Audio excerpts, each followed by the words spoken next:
Hey, so I'm going to share with you guys why I decided to get sober. I got sober June 20th of 2022. Today is September 1st, 2024.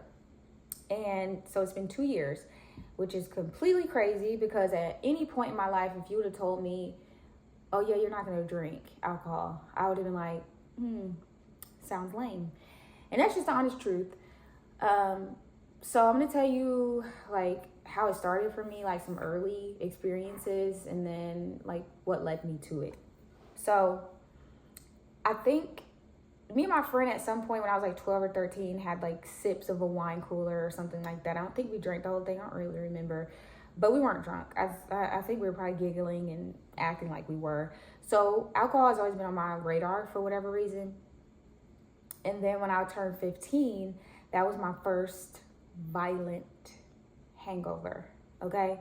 So I had a party at my house because my mom went out of town. Sorry, mom, but she knows I told her this story when I got grown because I was too scared to tell her when I was still living in her house. But me and my friend had a party at my house. We invite people over, and it wasn't like a rager or anything crazy, but I remember somebody, I don't know who, bought these like 2 bottles of Long Island iced tea, like in the bottles. It wasn't. So I remember taking shots. Me and my friend were just taking shots, like literally just for no reason, just back to back. The next thing I know, I am sleeping. My head is at the foot of my bed, and I wake up, the normal, like, what in the world? I go to the bathroom. I have throw up dry on my face. So I'm like, oh my gosh, so I get myself together. And I go downstairs. My friend, she is asleep underneath the computer desk downstairs, underneath the desk, like she's the chair. I don't know what that was about. So she wakes up, we get up, I start scrambling because I got to clean up my house because my mom's coming home today. There is throw up on the floor. The house I don't think it was like trashed, but it was like, obviously I had more than a few friends over, which is what my mom approved of me doing. So I get it all cleaned up. And then I remember my grandma picked me up to take me somewhere. And I was like in the car, like doing one of those numbers. And I was like, Grandma, pull over. I'm going to be sick. So she pulls over. I can't remember if I was really whatever. So my grandma, I think she probably knew what was going on. But my mom never found out. I got away with it. So that experience kind of turned me off with alcohol until I turned 17. And when I turned 17, this is the experience that like solidified the party life for me. So spring break 2007, my friend put together this itinerary so that we could drive to Panama City, Florida. She gave it to my mom because I didn't go to my senior trip. Like, you senior in high school, I didn't go. And also I was about to go to college, and at this point I'm about to turn 18. So my mom was just like, yeah, whatever. Not whatever, because my mom wasn't strict, but she wasn't a pushover, but she let me go. So me and my friends got into a minivan, and we drove from Ohio to Florida. And when I got there, I remember feeling like, yeah, this the life for me. This is it. I just remember going to the bars, being around all the people, meeting the boys. We had fake IDs. And at that time, Panama City, Florida was not really, like spring break in general was not policed. So this was 2007. There were not cops all over the beach. We could get into any of the bars as long as you were 18, but they didn't really care. They weren't really checking that well. I don't even remember if they were checking our IDs to get into the bars. We were just getting those X's on your hands. But I remember we used to have that trick where we would put lip gloss on our hands, and then you put the X, they put the X, and then you just can wash it right off in the bathroom. So sorry listen, somebody's learning the tricks of the trade. It is what it is. So, so I say that solidified my party experience because, like, obviously there's no comparison when I say this, but when Jesus was taken to the mount and Satan showed him all of everything and he said, all of this can be yours, when I was shown that this could be the life that I could live, the partying, the drinking, the dressing up, the getting cute, the flirting with boys, getting numbers, da da da da, that was, for me, I was like, I'll take it. Where do I sign? Like, for real. But, so during that time, we were 17 and 18. We honestly weren't drinking crazy then. Like, I don't really ever remember us being that drunk. I know we were drinking, but we weren't, like, wasted. So, fast forward, that experience was it for me. So I knew at this point I'm about to go to college. I know that this is about to be my life. So I go to college. I'm not going to share every single college experience because we'll be here for the rest of our lives. But I went to Cleveland State University, and it was pretty much a white school. At the time, it was small. There was black people there, but it wasn't very diverse. I personally didn't think that it was. But I noticed that it was like a bigger white school. So we were going to a lot of like toga parties and frat parties where the white boys were throwing the frat parties. And I started to drink beer. And then I just started to get to a point, like, I used to be picky. Then I got to a point where it's like, okay, whatever we can afford, whatever we can get with our fake ID. I'm going to this toga party. They only have Natty Light. I'm drinking Natty Light. And I remember drinking like 10 Natty Lights one time to just see how many beers I could drink. And just having crazy, crazy experiences. Just drinking too much. Just drinking a lot. I literally had the typical college experience. To the point that I was about like almost kicked out of school because I was failing. And it was pretty bad.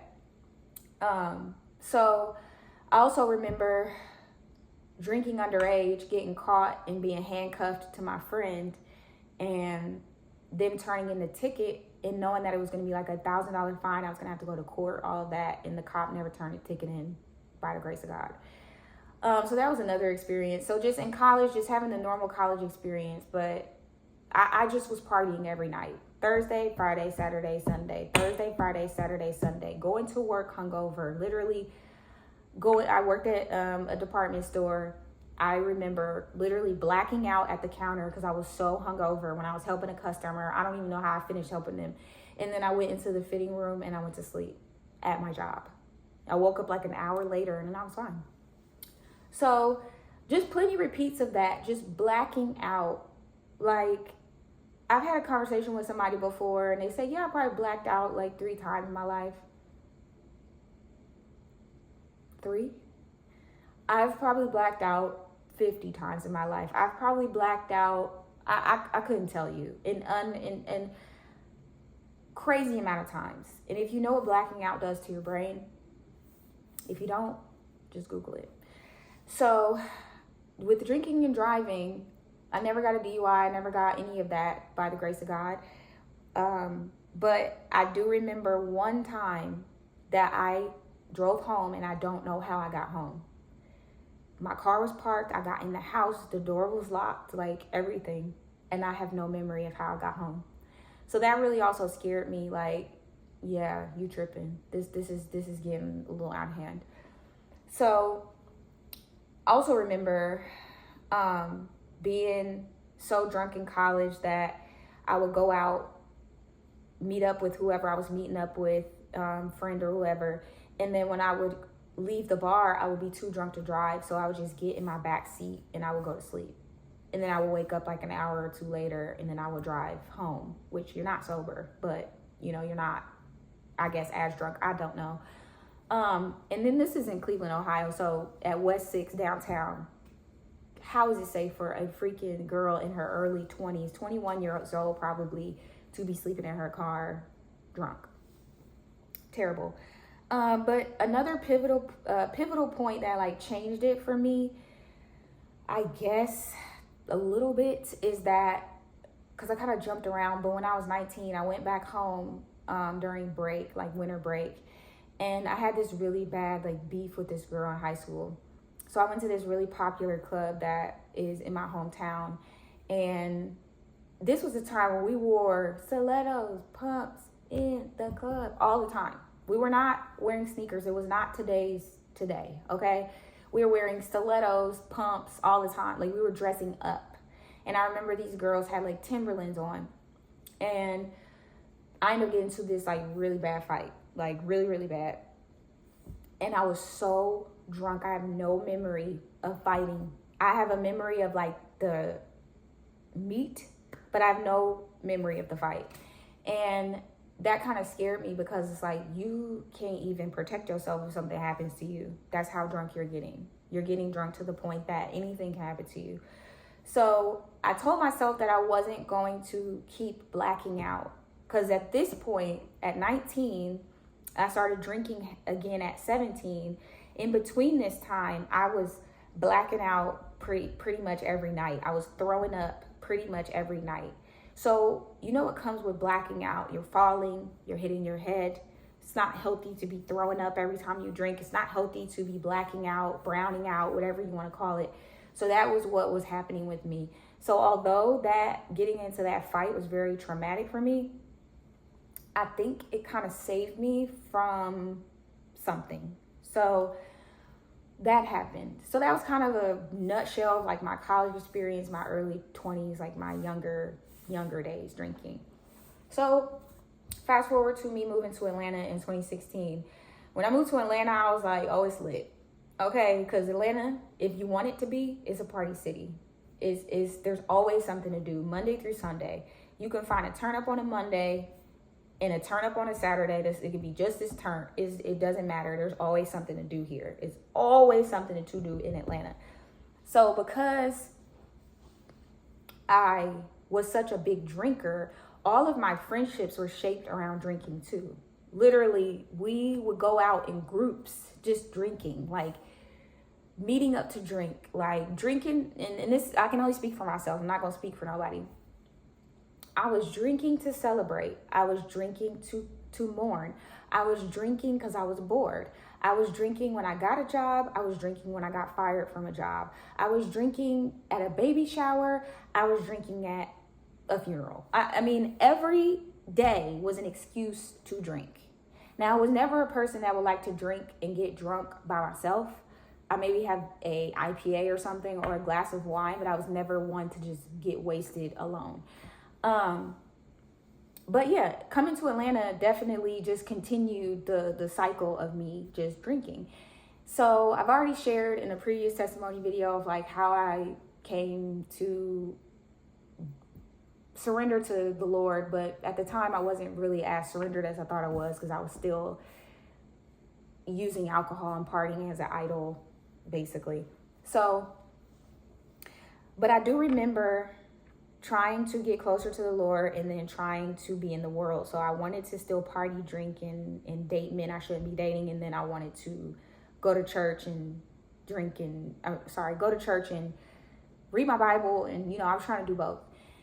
And I remember talking to my cousin and his now wife. And I remember going over their house and we would just talk about different things. It was just like a relationship that I cherished because, we would just talk about anything, and it was just a good time. So I remember telling them like, yeah, I'm sick of this lifestyle. Like, I feel like these relationships are superficial. I feel like I'm not meeting the men that I want to meet. It's just not working for me. Like, I just remember telling them that. And we're just talking it through. I remember going back over to their house like a few months later, maybe several months later. I don't even remember, but there was significant time in between. I go back over to their house and I'm saying the same thing. I don't want to do this no more. I want to have better relationships.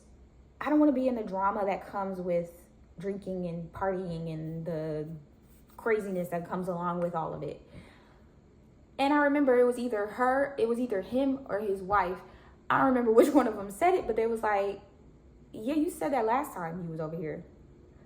And I was just like, oh, okay, yeah, you're right. But that was something that stuck with me. Now, I'm not going to say that the next day I got sober, because I didn't. This was like 2017, maybe 2018. I can't really pinpoint exactly when it was. But I remember really feeling like I want to change. But drinking and partying is all that I know. It's how I have fun. It's how I identified myself. I would say I am a drinker. I am a partier. When people will ask me, what do you like to do for fun? I like to go out. I like to go out. I like to drink. I like to go out and drink. That was what my answer would be. But I got to this point where I felt like maybe it was the Holy Spirit in me, maybe, I don't know. But I just got to this point where I was like, I want a change. I want a change.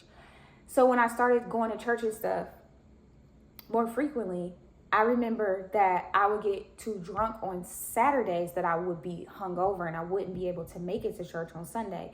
So I remember making like little small changes, like I'm only going out on Friday. I will go out on Friday, get wasted. Saturday, I'm not going to go out so that I can go to church. So I was trying to make like a deal. Like, okay, God, I'm going to give you Sunday. I'm going to sacrifice Saturday so I can give you Sunday. But Friday is lit. It's up. Okay. So that was just, during that time, that was just me feeling like I want a change. So fast forward to 2020.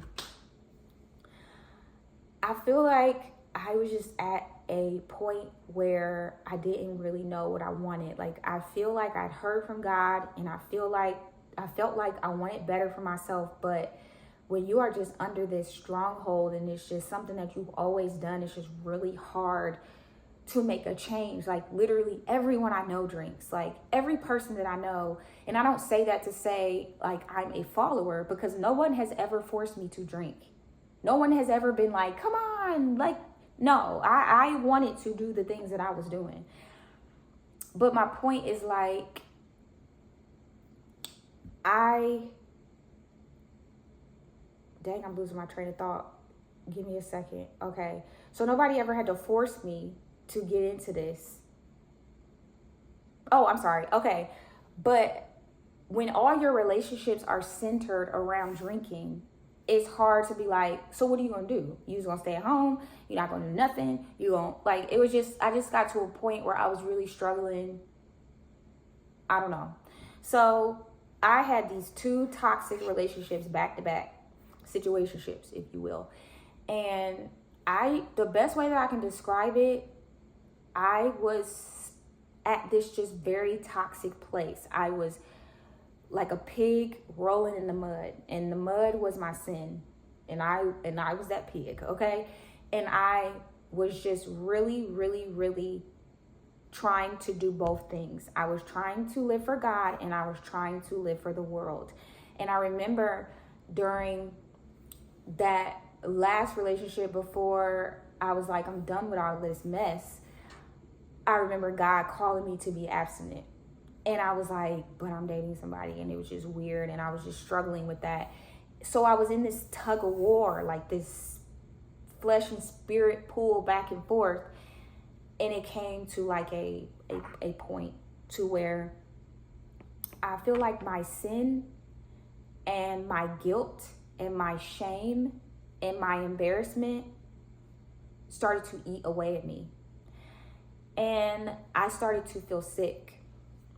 So because I started to feel sick, I went to the doctor to address like the singular thing. And then it snowballed into this bigger thing. And I was going to doctors. So in 2020, I started to feel like not the best version of myself, like physically, mentally. Like my anxiety was not my anxiety, but I had really bad anxiety. And by the time I got to 2021, I was going to the doctor monthly. Like, I went to the doctor probably 12 times in the span of 1 year, because I was convincing myself like something is wrong with me. I am sick. I'm not okay. Like, it has to be something. And every doctor, you're fine. Everything looks good. You're good. You're great. You're fine. And I was never getting a pinpoint reason that something was wrong with me. So I felt like it was this spiritual thing. And it got to a point where in 2021, because I was feeling so sick and I kept going to the doctor, that I started to fast. So I broke off like who I was dating. I got rid of that and I started to fast. So in the year of 2021, I fasted 1 day every single month. Like, so March, I would fast for a day. April, I fast for a day. So I was fasting each day. And each day, God revealed something to me. But I really was looking for healing. So I'm fasting because I want to be healed.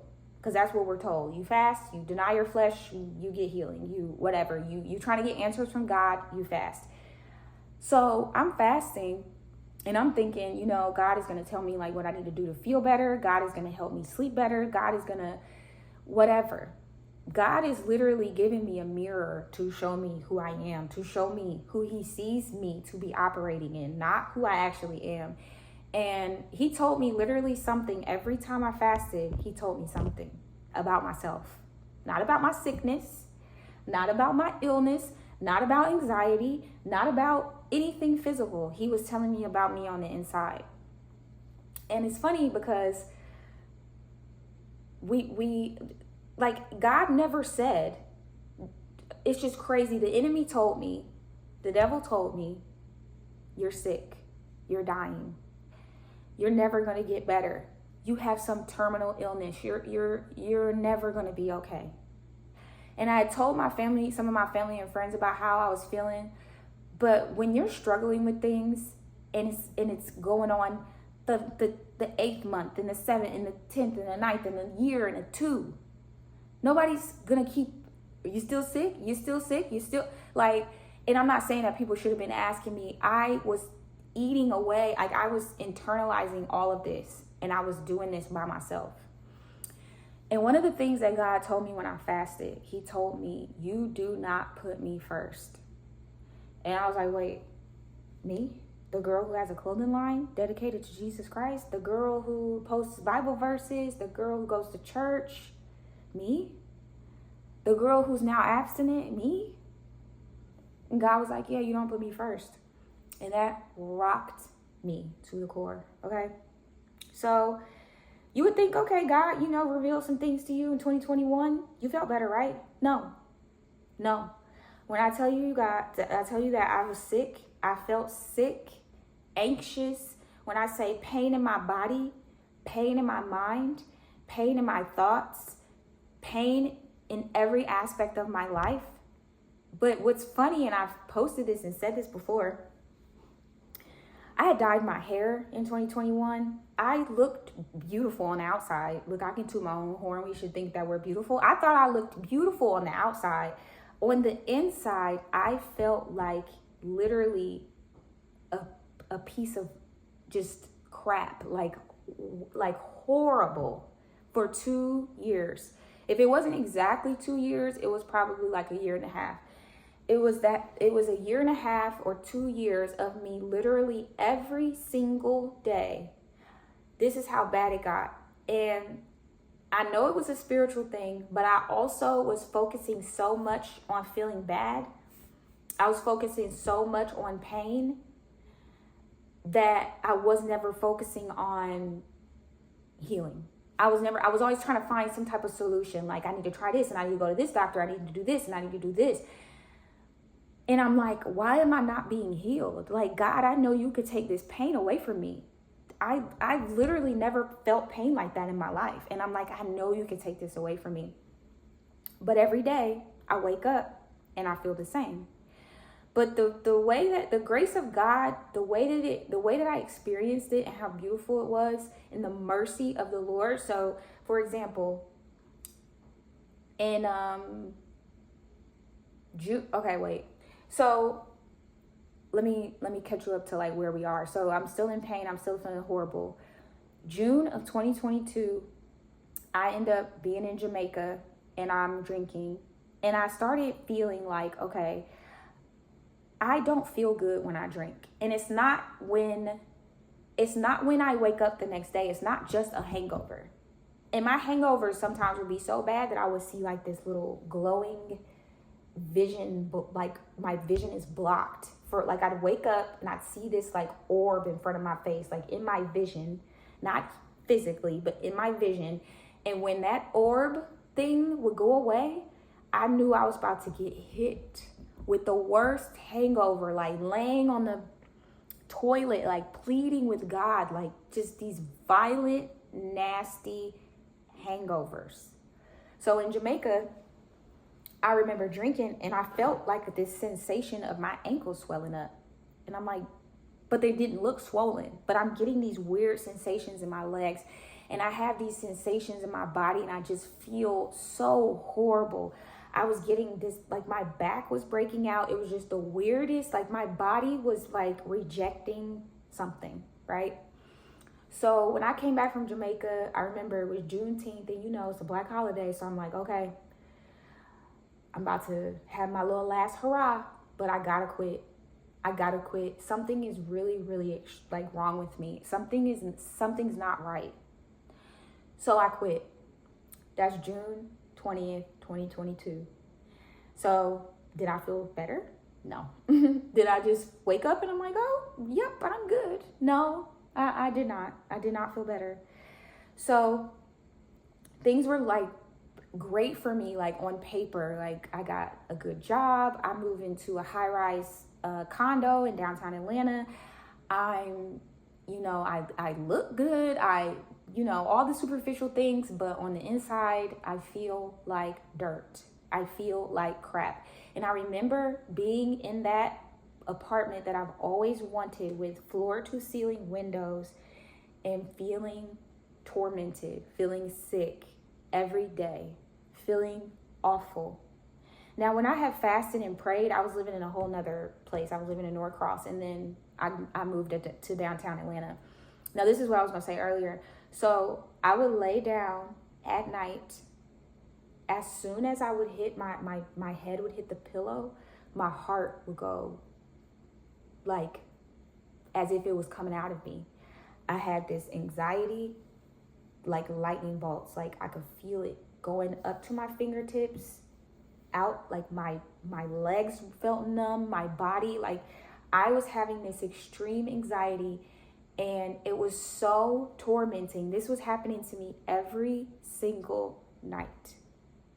And when I would literally, the last thoughts that I would have, and this is trigger, and I haven't told a lot of people this, but I think it's important, just to be vulnerable, whatever. But I remember thinking, like, if I don't wake up, I will be with Jesus. Like, I will be okay. Like, I remember feeling like I am so... My body is in so much pain. My mind is in so much pain. I cannot do this every single day for the rest of my life. I can't do this. So I just remember thinking, in the scripture that was getting me through is His mercies are new every morning. So when I would open my eyes in the morning with my floor to ceiling windows, I would look out the window and I would see the city and I would see the light shining in, and I'm like, okay, you got a new day. You got another day. My grandma wrote a healing prayer out for me, and I had it on my mirror, and I would read it practically daily, and I started to flip the words, and I started to speak healing over my life. And I remember, I don't know exactly when, but I remember it was just a day where I was like, I'm not going to keep focusing on my pain. I was joining groups where women were saying, I have the same symptoms. I feel the same way. I left those groups. I didn't even feel better. I left those groups. I stopped focusing on, I got to do this to feel better and do this to feel better and do this to feel better. I stopped doing all of that. And I said, okay, God, I give up. I surrender. I'm done. I can't live like this, right? So 3 months sober, I went to my doctor for my primary care checkup.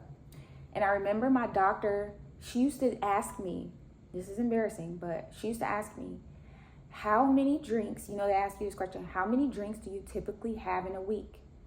1 or 2, 3 or more, 5 or more, 10 or more. I think 10 or more was like the last one.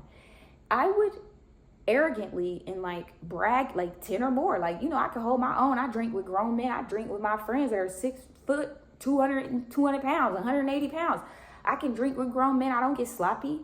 I got to the point in my later 20s and earlier 30s where I was like, I'm not passing out. I'm not falling out. I'm not walking around sloppy. I'm not embarrassing myself. I'm drinking with grown men. I'm cool. Like, nobody got to worry about me. You ain't got to take care of me. You ain't got to take me home. I can Uber. I can do all of the things, whatever. I'm good. So I remember checking that bot and telling her like, yeah, 10 or more, 10 or more, 10 or more. Like it was cool, right? And in the past, she used to tell me, you have to cut back. You have to cut back. You have to cut back. So I go to my 3-month checkup, and the doctor is like, so you've had these blood results for the last year or so, or 2 or whatever. Every time I go back, my blood results are weird, right? So she's like, you need to go see a hemoglobin doctor. And I'm like, okay. They're going to call you for a referral. But I told my doctor, I'm like, I'm 3 months sober. She said, I'm so proud of you. She said, you have no idea how many people come in my office with the effects of liquor, and it's not reversible. It's not reversible. So I tell her I'm 3 months sober. I think I'm 3 months sober. She about to tell me, you're the healthiest you've ever been. No, I get a referral to a hemoglobin doctor. And when they call me and tell me where I need to go for my appointment, I need to go to Atlanta Cancer Care.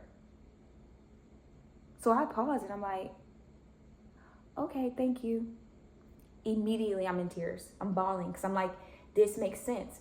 I've been feeling like I'm dying every day because I'm sick, because I really am sick, because I am terminally ill. So I go to that doctor's appointment.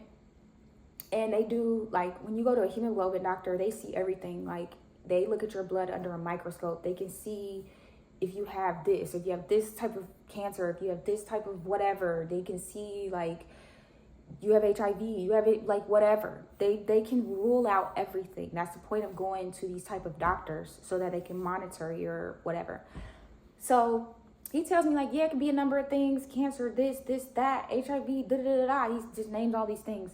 So I wait probably 3 days for my results, and then I'm anxious. I can't sleep. I'm like, is this what I've been fearing of? Is this what I've been, because remember I said the enemy was making me replay in my head, like, you are sick, you are dying, you are ill, you have a disease, you are never going to have a normal life, you are never going to have peace, these are the things. But remember I told you, God never addressed me being sick. God never told me you are sick. God never told me something's wrong with you. God never said any of that to me. God never uttered a single verbiage about me being sick. So I start getting these results back, and I'm okay. Like, right, I don't have cancer, I don't have this, I don't have that, I'm good. But they had to continue to monitor me. And basically, I don't really have any diagnosis, but it's just like my blood just is abnormal. Some women, and African American women, sometimes you have abnormal blood results. It fluctuates, it's up and down, and there's really no rhyme or reason for it. So I started going to that doctor in 2022. I have an appointment again this year because it's something they have to keep an eye on for every 6 months. And I said to my doctor the last time I went, I'm like, can I stop coming here? Can I go back to my regular primary care physician? And she's like, when you see Dr. So-and-so date, we'll see what he says, because, I've been fine. But, y'all, that's pretty much my testimony of like why I got sober and what I went through, and just how crazy all of that was. And honestly, no one, told me to quit. I never, I feel like for all of those years, the Holy Spirit was grieved within me and was, telling me like, you're not okay. Like, this isn't normal for you. Something I forgot to mention, when I was like in my early 20s, I was on this trip with my friends and my ex, and I went to the bathroom and my face was red and flushed, like little dots, like it wasn't raised, it was under my skin, but it looked like I had all this like blotches basically. So I'm crying, I'm splashing water on my face. I was taking Benadryl and drinking because I thought I was having an allergic reaction. I was whatever. So what I found out way later, years later, when I was 22, probably at that time, my body was telling me, I'm not able to metabolize the alcohol that you're intaking. So basically, my liver cannot keep up with the alcohol that I kept feeding it. It couldn't break it down because your Your body can only break down like a certain amount of alcohol per drink, per hour. That's what your liver does. It filters out toxins, and alcohol is a toxin. It doesn't matter how you slice it. So my body, my face was, it's called Asian flush. And I'm sorry if that sounds crazy, but that's like the nickname term of it because it is predominant in people of Asian descent. But I thought I was just dehydrated. So when I would go out, my friends would be on red face watch, like, and they'd be like, your face is turning red. And I'm like, geez. So I would get 2 water bottles or however many, and I would chug these waters until my face wasn't red anymore. And then I would go and continue to drink. And later in life, it used to just be redness, right? Later, I remember for my 31st birthday, I remember my face turned red for that because it happens when I'm binge drinking. I was always a weekend warrior. I was always a binge drinker. I wasn't a Monday through Sunday. I was always a Thursday through Sunday, basically, or Friday through Sunday. And I remember at that party, my face turned red. So I went to my car, chugged my water.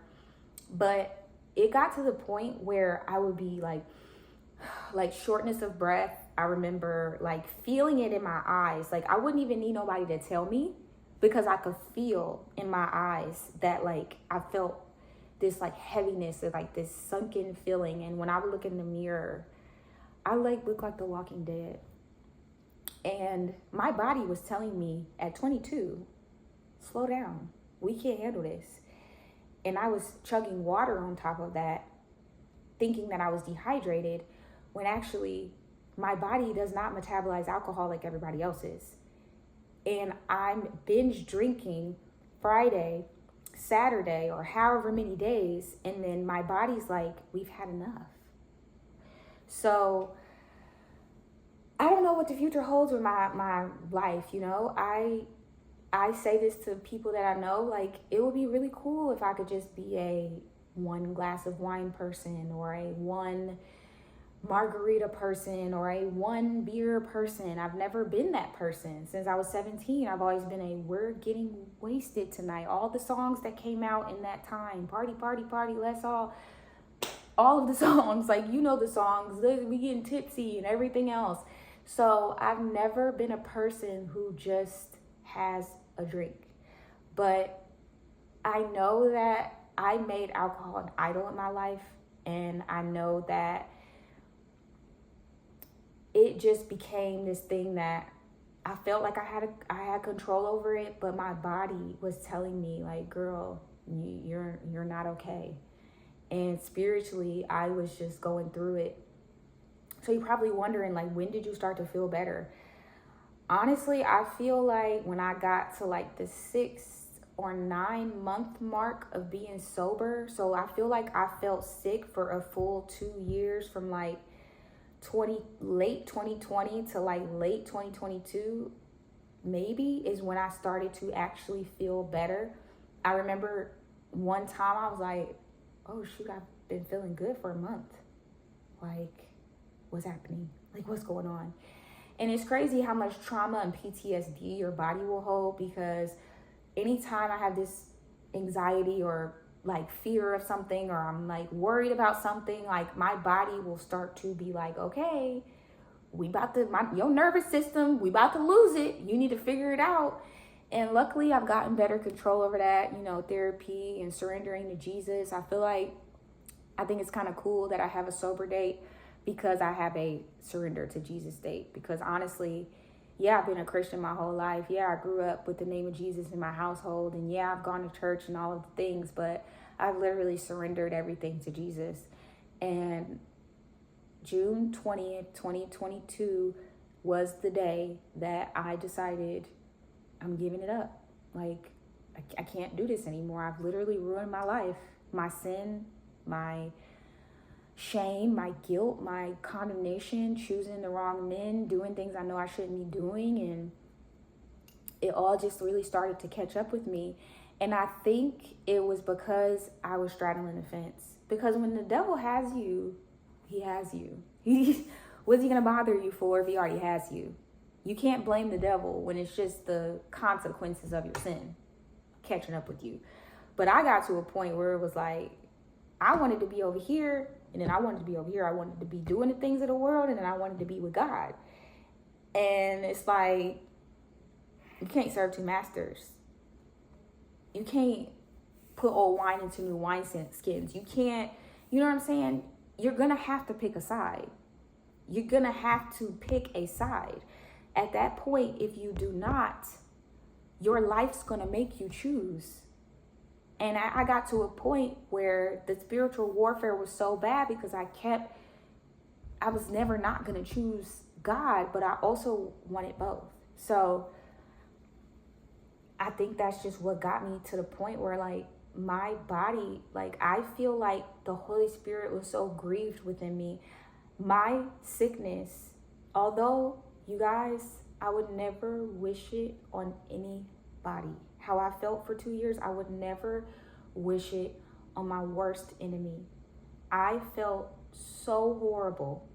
But when I tell you, I don't know what God saved me from. I don't know what death, what anguish, what imprisonment, what terminal illness, what lie, what relationship. I don't know what God saved me from, but that 2 years of turmoil, I would prefer that over eternal damnation, over, like, whatever was on the other side of it. I know there was something on the other side of it, because the way I felt spiritually in my dreams and everything, that would probably have to be a whole nother video for another day about my dreams. But just the way everything, like how I felt in all of it in a nutshell, I was being saved from something so severe. I know it was, because the enemy was pulling me by my leg. God had me, but the enemy did not want to let me go. And giving up alcohol, like I said, was an idol for me. So, you know, I may get like made fun of for my faith and made fun of for drinking not drinking. And, you know, y'all don't know what God saved me from. Like, y'all don't know what I went through. Really, a lot of people don't know. So if you made it to the end of this, if you're struggling with getting sober, if you're struggling with something and you're trying to seek the Lord, I think recognize that he's trying to save you from something. Obviously, he wants you saved. He wants you in salvation, but he's trying to save you from something while you are here on earth. He's trying to save you from something, because the enemy has nothing but death, destruction, nothingness for you. Nothingness. And it may be cute and it may be fun in the beginning. I would never get up here and say that drinking and partying, boring, lame, stupid. It's stupid, but I would never get up here and act like I didn't have great times. I didn't have great times with people that I love and care about. I would never be able to fix my mouth to say that. But your choice of sin that you decide to ruminate in and roll around in, like I keep saying, the pig in the mud, there is an expiration date. There is always an expiration date. The wages of sin is death. So I hate to get super spiritual on y'all, but that's just what it is. I hope this helped someone. I had my little notes, but I actually made it through. So thank you, Jesus, for getting me through this and getting me through that. And if y'all made it through this, if you watched, if you listened, whatever, thank you. Bye.